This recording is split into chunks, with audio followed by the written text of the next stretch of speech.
I went from my own brokenness, I went into achievement. So addiction is vilified, achievement is applauded. It's like all the alliterations, for days. But it's really tricky to one identify whether we're pursuing the job or the degrees or the accolades or the titles because that's where the Lord has led us, or we're subtly trying to find that applause, that achievement, that well done from others.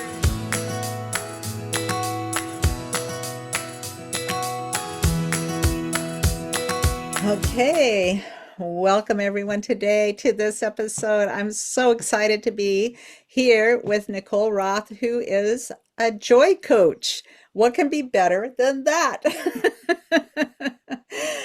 I think that if you can come to a point where you are joyful, that means you had some places where maybe you weren't so joyful in your life and things that brought you to that. So I'm excited to see what she's got to share with us. We're going to talk a little bit about the lies that we tell ourselves, about the feeling shame and how that plays into us, and even into how that plays into our health. Yeah, and makes a difference with that. So welcome, Nicole. Thank you so much. I'm so glad to be here. And I just know we're going to meet in person. We are like soul sisters. I feel the same. We Yes, need to totally meet. feel the We need same. to meet. We're going to make this happen. I Yes, love it. totally, I love it. totally. So you wrote a couple of books, and one of them was called The Joy Quotient. Mhm. How did your testimony lead you to where you became joyful or wanted to do something that you felt like you had something to really share with Yeah. others? Yes. And you are spot on. I lived in a joyless place for decades. And so now living from that place of joy, I don't take it for granted. And when when the enemy tries to come and steal that, I am very aggressively, without it, I'm like, no, no, no, that's no, this is not yours. I'm taking it back. And so, yes, my quick backstory is raised in a very staunchly German roots home, pull yourself up by your bootstraps, kind of John Wayne. I don't know, all the things of just very, very independent, very, I would, I would say prideful, just that like self-aggrandizement, arrogance. And I thought that was great. My dad went to Notre Dame, education was extremely important. And so I kind of, and from an early childhood wound of peer rejection from my so-called friends who turned on me over a rumor that I never said, really brought me to this place of really trying to, I didn't understand at the time, but trying to desperately find my worth and my value in what I did. And I know that that is such a trap. And the biggest problem with it is that we receive applause for that. So it's easy to, and I did a podcast on the basement with Tim Ross, and that was my presentation of the conversation that we might have, with his past. He went into addiction. I went from my own brokenness, I went into achievement. So addiction is vilified, achievement is applauded. It's like all the alliterations, for days. But it's really tricky to one identify whether we're pursuing the job or the degrees or the accolades or the titles because that's where the Lord has led us, or we're subtly trying to find that applause, that achievement, that well done from others. And it's just so sad. I've met a woman at church recently. We were serving together at Easter, and she's the standard American question, what do you do? I'm like, I'm a joy coach. She's like, what is that? So I get that reaction often. And actually, I didn't name myself. The Lord told me that. I was like, I don't know what that is, but okay. But anyhow, I shared what I do, and she confided in him, and she said she has 4 degrees, and she said, I love the applause of the stage at the end. That's why I do it. And I was like, oh girl, I understand. I get it. It's just there's so much deception. And so it wasn't, I thought everything was fine. I thought it was working well. I was getting the A's and achieving, whatever in my dietitian degree or career, excuse me, in the hospital setting. seemed all as well. Well, fast forward until my children, I have three daughters, thank God, and we homeschooled the whole way through. And so I started a homeschool program. I was the leader of that. And everything seemed again to be going well. I was applauded. Everyone's, the group was multiplied. We had a waiting list. We had to divide into two because there was so much demand. So I'm like, yeah, it's going well. And it I know was. that person. Ooh, you know what comes next.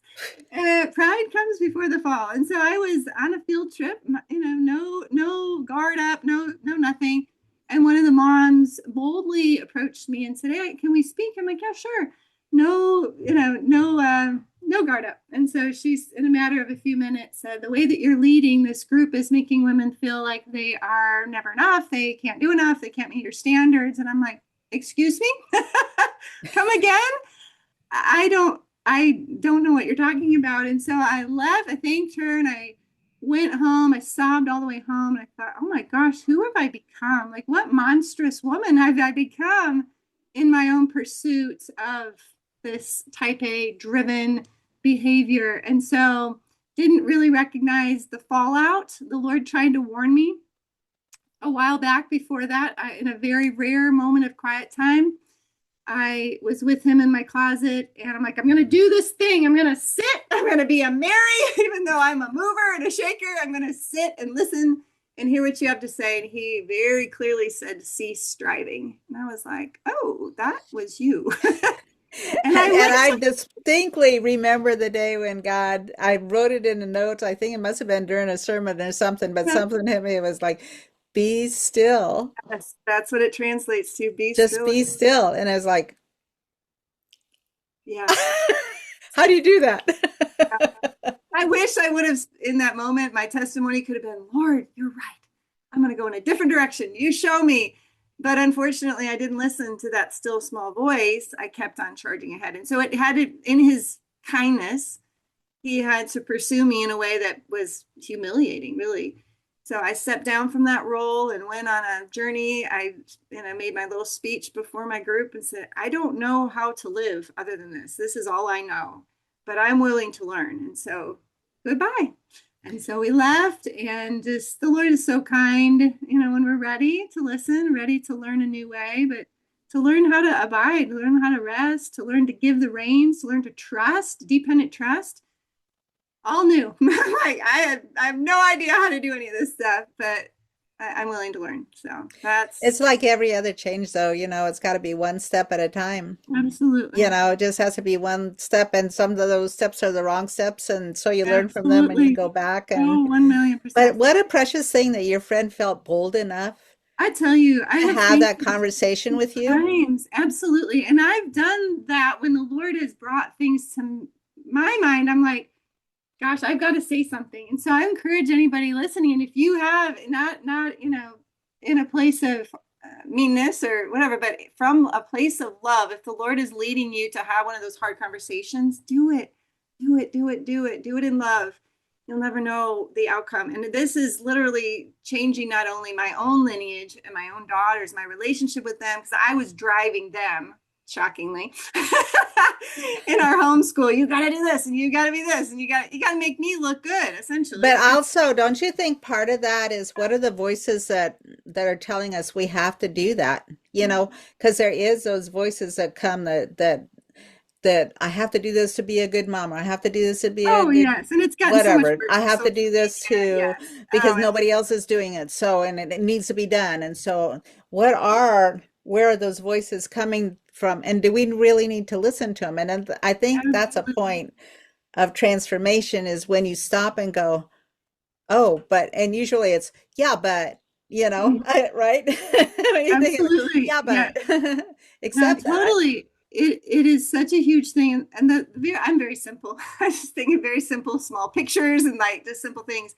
But the way that the Lord has showed me, he's really ministered to me out of Jeremiah 17. And that's what a lot of my writing is based on. But cursed is the man who trusts in man's flesh and makes flesh his strength. He shall be like a shrub in the desert, which shall not fear, which shall not see when good comes, which is really describes a lot of consumerism and the Western culture. And now that's a whole other conversation. But and then blessed is the man who trusts in the Lord. He shall be like a tree planted by water, shall not fear when heat comes. I mean, anyhow, those verses have ministered to me so deeply. But really, it's this little stick figure picture of which way is my heart turned. All those voices are going to be there no matter what, the social media, the family, the in-laws, the this, the our own voices, the enemy, they're all there.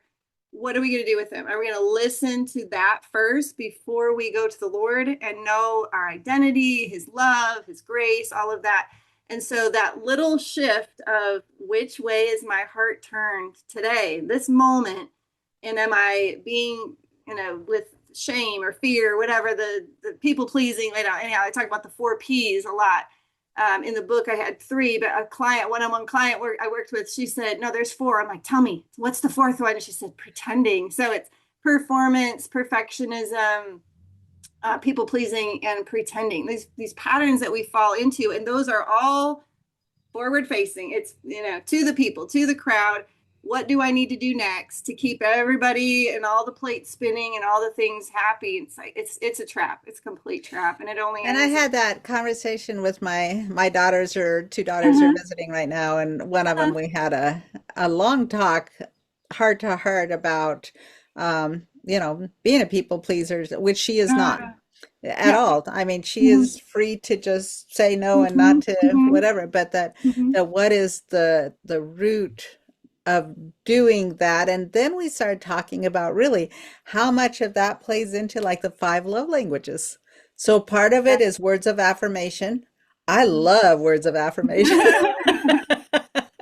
Same. I love giving a card or a little, Yeah. comment or something that just says how I impacted somebody's life. Well, Yeah. is that just like feeding my wanting Right. to do, or is it just, is it okay? You know? Yeah. That is, it's always, there's such a fine line, and the only one that can answer is Holy Spirit, because from the outside it doesn't matter what it looks like. We can still be.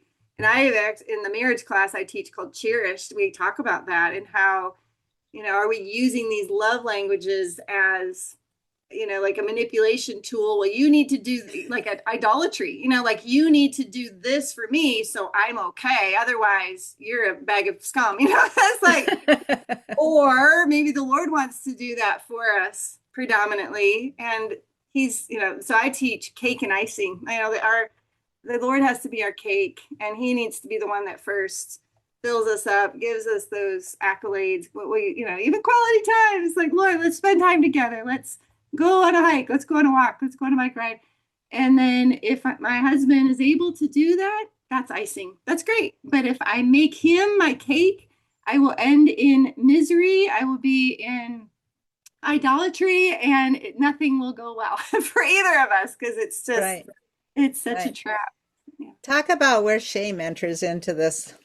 Ooh, girl, it's so big. So, okay. So those listening going, oh, this is not a big deal for me. I'm just going to speed up to the rest of the talk. I highly encourage you to stay tuned, because years ago, I think it was 2013, if I'm not mistaken, Christine Cain's book came out, Unashamed. And I so distinctly remember in our church at the time, they had an equip class and they had her book and they were going to do some sort of study. And I remember reading the description and thinking, I have a lot of issues. I knew that, fear being one of the major ones, but I thought, I don't need that class. I'm going to pass that by. And the Lord's like, yeah, so we're going to need to take a Maybe look at you this. do. And I was like, oh, okay. All right. So I bought the book and I dove in, and I'm like, oh, snap. This is actually running everything. I mean, it's pushing the drivenness, all of those 4 Ps. Like it's a combination of fear and shame, a horrible cocktail. And it fuels so much of our decisions if we're not aware of those patterns and how that's really playing out. So I'm writing another book called Light and Easy, and it's all about shame. And it's a parable, it's a story within a story. So the story inside the story is an allegory, and talking about these 2 towns. The one is Gracetown, and the other one is excuse me, Shameville and Gracetown. And so in the Shameville, they are three main characters kind of operating in these patterns. The first one is the shining star. So that was me, what I just described. It's very clear. I was out in front, look at me, give me the applause, give me the accolades, kind of the influencer thing if we're not in a healthy place. So that's the shining star. Then the second one is the busy bee. So that person is looking to serve out of that, again, that incessant need to try to find value and worth and belonging and acceptance and all of that, when the Lord's like, hey, I need to give that to you first. And then the third one is the stay safes. And so whether they operated in those other categories before and they're finally like, I give up, this is not working, and just stay in that place of putting the big walls around their heart, staying, into that place of fear and shrinking back and smallness. And so we just can run on these patterns and these, living out these roles of these characters until we finally recognize this is not going well. And a lot of times, almost always, sadly, it takes pain for us to get that attention raised. And so whether it's our health starts to collapse, our relationships start to crumble, something is painful enough for us to go, this is not working for me anymore. I need to go in a new direction. And so anyhow, so the alternate option is to live as overflowers, where we are filled up from the Lord and his love and his grace and, our identity in him. And that's where the overflow, the fruit of the Spirit, including joy, can then reside. And we have something to share with others versus living from that place of scarcity, of trying to get from others what we're trying to so desperately, the things that the Lord wants us to have, a sense of value, a sense of belonging, worth, all of that. He wants to give it to us, though, rather than us trying to go off in all these other false sources of trying to achieve that. Yeah, I mean, it all comes to the bottom line is your identity. And if your identity is I am the one that's going to be doing all of these things Yes. because they need to be done, or because, God gives you a vision, or you feel like you've got a vision to do something. And, because I'm just like, oh, that's a good idea. Yeah. Okay. Let's get it done. How do we do that? Yeah. Let's do this. Let's make it happen. It happened yesterday. Yeah. Which has been good, but it's also, you can get wrapped up into the next thing and whatever. And it's okay to say no. It's Absolutely. okay to say no, and somebody else, and if nobody else does it, well, then nobody else does it. Absolutely. I mean, it's Yeah, absolutely. I think right. a lot of things, especially in our churches, these good ideas that we might have to do these different things. I think if all of us as parishioners would really truly seek the Holy Spirit of like, is this what you're calling me to do? Do I feel a fire for this and a passion, and not that everything needs to be easy or fun or, none of that, but are you giving me the grace to go in and do this thing? Yes or no? Yes, Mhm. great. Sign up. But if it's a no and everybody's a no, then it just doesn't go. Like that would be the ideal, that these things just don't happen because it was never his idea in the first place. And then we just Right. end up trying to strive and work in our own strength to do what he never thought was a good idea in the first place. Right, right. And just feeling that assurance really, I think it's pausing in between and saying, okay, Yes, I'm going to take some time to actually pray absolutely. about this. And Actually is pray, this not really just what as a God is cliche. leading me to? Or is this just, Yes, another idea to absolutely. go and pursue, Absolutely. Yeah. And one example of that, so the Lord gave me a download. I do something, I go for a walk every day. We have 5 dogs and they're wild and crazy. And so, anyhow, I go on a walk with at least several of those creatures every day. And one of those days, I was, minding my own business, and the Lord said, "I want you to do interactive gratitude with me." And I said, "Okay." And so I get my journal out, and I said, "Lord, what do you want me to be thankful for today?" And he showed me a picture of myself hugging a sequoia tree. Now, as a teenager, and I was like, "This is weird. I don't know if this is like bad pizza or like I'm not. I think I got this wrong." At the time, I was in my late 40s, and I'm like, "This is a long time ago." I did go on a trip to California, and I don't think I hugged a tree, but and so I was like, Okay, God. And so he said, yeah, that's what I want you to focus on, that trip and just all that. So I did. I wrote about as much as I can remember. And then I said, okay, what do you have to say back? And he said this phrase, Sequoia strong, and gave me this whole download. And he said, I want you to create a forest of sequoias. And I was like, all right, I don't know what that means, but okay, I'm down, whatever you want. And so I wrote that all out. My former self would have gotten, yes, I made the Canva and the graphics and the logo and all the things, but my former self would have been like, thanks, God, I'll take it from here. We'll see you on the other side.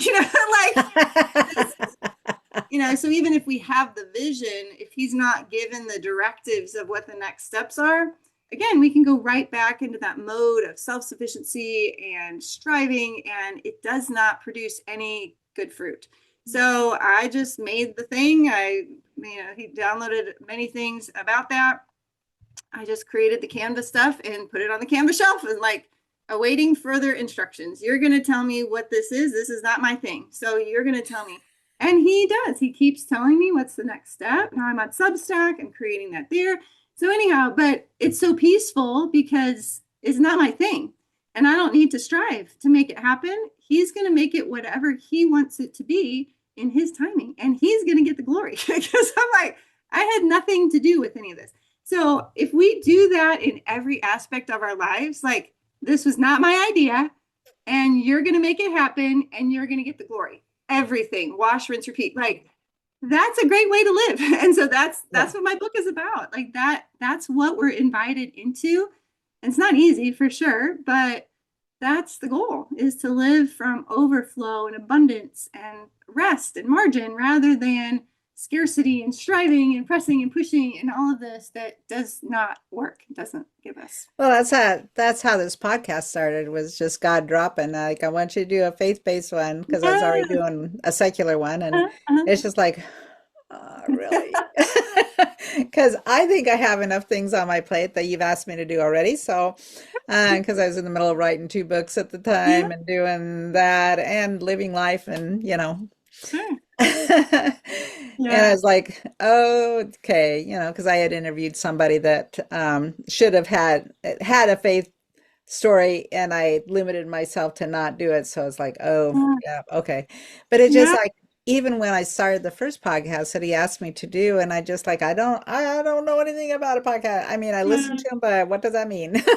You know, but Love every it. little thing is like, Done. Oh, it's oh, so here, I'm good. gonna let you go to have Yeah. a ticket to go to a women's podcasting convention I love in it. Scottsdale. Like, oh, okay, well, my brother lives down there. So I have awesome. free flights. I have whatever. I Uh, mean, that's where just every little step of so the good. thing Yeah. provided for to get me going I and love to it. do it. But So yeah, good. Yeah. And he I gets mean, all the just like writing a glory. book the first time, it's like, I want you to write Yeah. this memoir about your husband. Well, Oh, I mean, I kind of like to write, but I don't know anything about writing a book.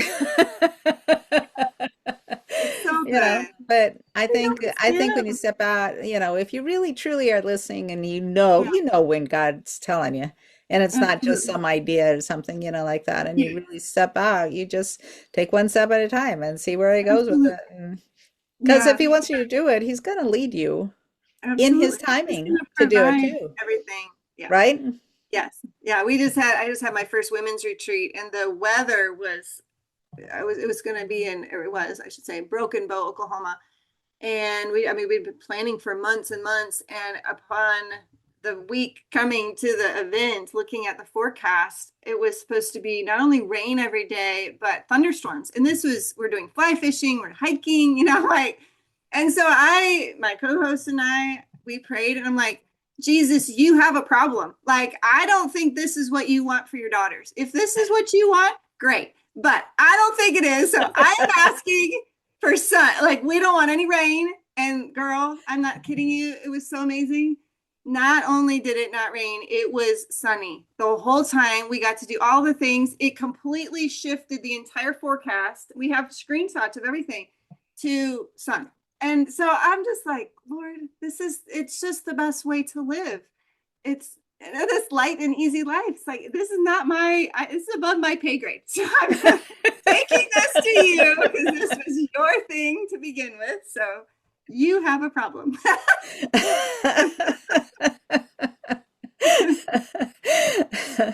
Yeah. I love that. And you know what else I love too? I think God has a sense of humor, you know? I mean, Absolutely. he made us Yeah, and and put funny things in our minds or to do or to absolutely. be able to laugh or whatever like that. I think it's Absolutely. okay to just talk to God Oh like my that gosh. and just Absolutely. say, you know, what this Yeah. is I'm doing all these things and whatever, but what do you think? Maybe you could change that a little bit or Yes, yes. No, it's just it's so freeing. The pressure is off. It's like, we'll flow with whatever is provided. We're gonna, but we would really love it if we could do all these Mhm. things that are planned, Yeah, Father, Papa, Abba. So, and I just know he delights in giving us good gifts, and he wants us to ask and ask big. So it doesn't give him any glory to ask, to pray small prayers. So, yeah. exactly. Exactly. Come to him, with expectations, right? Yes, childlike And faith. seeing how he's going to respond. When Yeah. you, as a joy coach, describe what that looks like for people. Yeah, so I work with mainly entrepreneurs, and mainly the hard on herself version. So women that really have a hard time receiving God's grace, whether they look in the mirror and again, this is me, this is how I know, this is my former self, looking in the mirror, finding all the flaws, thinking the thoughts of condemnation, unworthiness, whatever it is, self-rejection, self-loathing. That is a whole other conversation, but the health connection of the spiritual root of diseases, specifically autoimmunity. I've had autoimmune disorder, Hashimoto, since my dad committed suicide 2005. And so just, there's so much connections to that. So those are the women that I really serve, the ones that are really depleted. And I've identified at least the top 7 forms of depletion that really bring us to the end of ourselves, and that you're like, uncle, I'm ready. All right. I'm ready for something different. I am dissatisfied with the way that my life is going. And then our ears perk up to, what do you have? What's the other option? This is the way I've been doing things. This is all I know. Many of us were raised, I call it good girl syndrome, be good, look good, smile, pretty. We did all of that in our own strength. Typically before we had a salvation moment or, entering into that relationship with the Lord. And so we kind of can return to that place of, again, the people pleasing, the pretending, all of those things. And it just doesn't work. I mean, it might work in quotes, but it doesn't bring, we know that it's not working. And so there's an acronym that I really love. I didn't come up with this, but FINE, falling apart on the inside, nice exterior. And I just feel like that describes so many women in the church who are, whether they're serving their heart's art or leading all the things, leading the charge, running the women's ministry, doing all the things, and everything looks good on the outside, but inside they are crumbling and exhausted and weary and wondering really if God loves them. Or maybe they know that he loves them, but they're not really sure he likes them. And so those are the women that I serve. And we move from wherever they are in that. I have a series of 5 courses that women walk through. And they're, it builds on each other. So the first one's called Beloved, and that is moving out of condemnation into confidence, receiving, that head knowledge of God loves me, Jesus loves me, yes I know, this I know, into I know it, like I know it. Gnosko, I think is the Greek word for that. But anyhow, so that, moving from that course, Beloved, the next one is called Rested, and that's all about what we're talking about today, is moving out of that place of shame and striving and or shrinking back into a place of understanding God's grace, understanding how to abide. It's a lifestyle. It's a way of operating in the way that we sleep and eat and move and all those things. So it's very comprehensive. I bring in my dietitian background and passion for natural health, and really share a lot of those kind of things. Very practical. I'm very simple. Like I said, it's very simple. It's like, what do I do? It's like a 2 a.m. problem. What do I do with this? I don't want theory. Give me some action steps. And so we and we do these things together in a community setting. So I think that's where the gold is where, yes, I work with one-on-one with women, but I find the group setting really to be the best, because women, they take the mask off, they start to share. I provide a safe place. I'm an open book. I don't have I have nothing to hide. So I share all my dirt, and, and then they feel safe to be able to share what's really going on.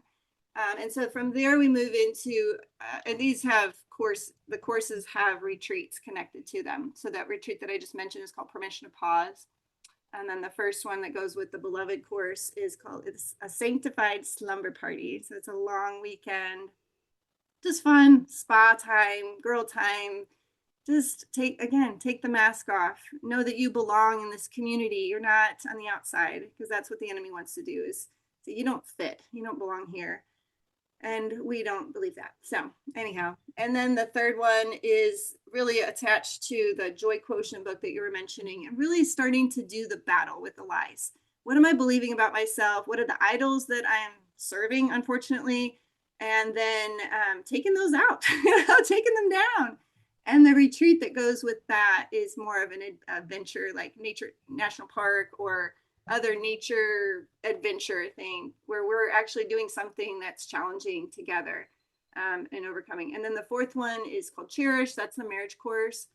And then the fifth one is Fruitful. And that one's all about living out our fruitfulness as a beloved daughter rather than an orphan. So leaving that orphan spirit, and just operating in our full fruitfulness. What does that look like? What does he want us to do? And then helping women to step into, is there something that you have on your heart to share? Let's help you to create the course or the podcast or the book or whatever it is, to get your message out there. So that's the arc of everything that we're doing. My company is called Restoring Belovedness. So that's it. That's what we're doing. We're restoring belovedness. And it takes a while for people to, nobody's ever arrived, but that's a process of undoing what could be 20, 30, 40, 50, Right. 60 years of living like in these different patterns, and undoing that and renewing our minds to God's truth and his word, and encouraging others and encouraging each other. It's so fun. I absolutely love it. I feel like I'm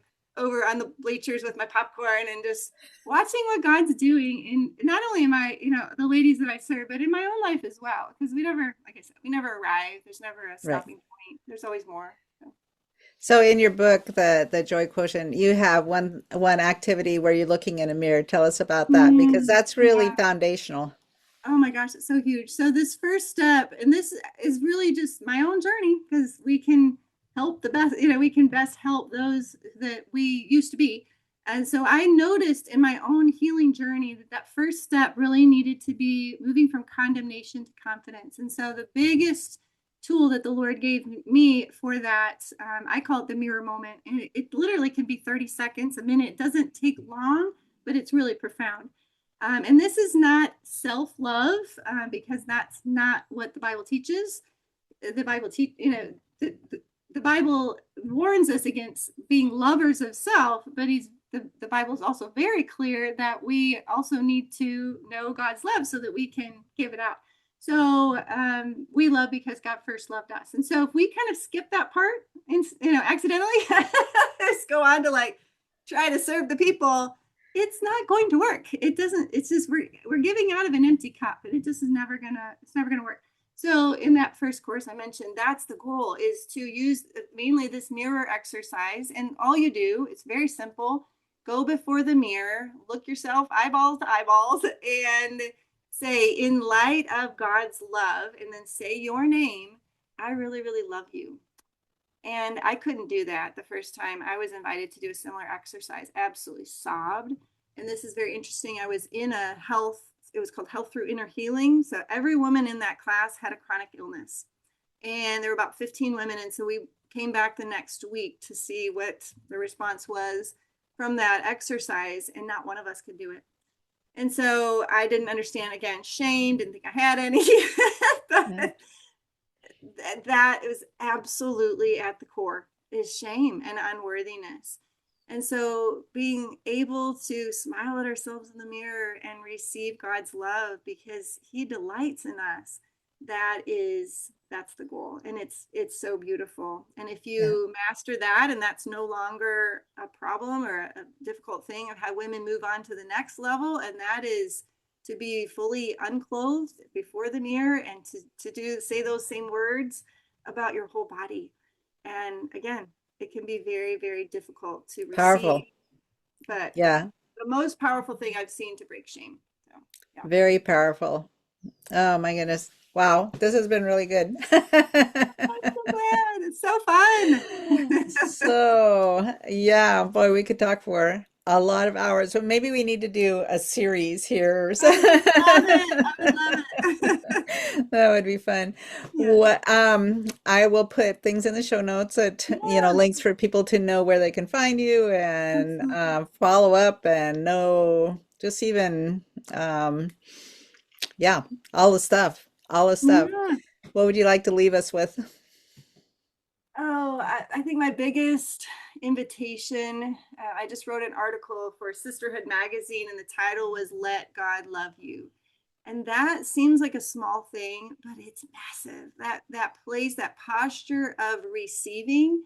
Again, we have to start with God's love, receiving God's love, even in the midst, and even especially in the midst of whatever has gone on in our past, and to let that love in, and then to receive God's grace. Like, it all builds on each other, but it really starts with let him love you and stop performing. You don't need to check boxes. You don't, this performative Christianity. I think a lot of believers, even with the Bible streaks of like, you did this many readings, that's awesome. Of course we want that, but it can turn into a performative thing where we're learning about God, but we're not actually talking to him.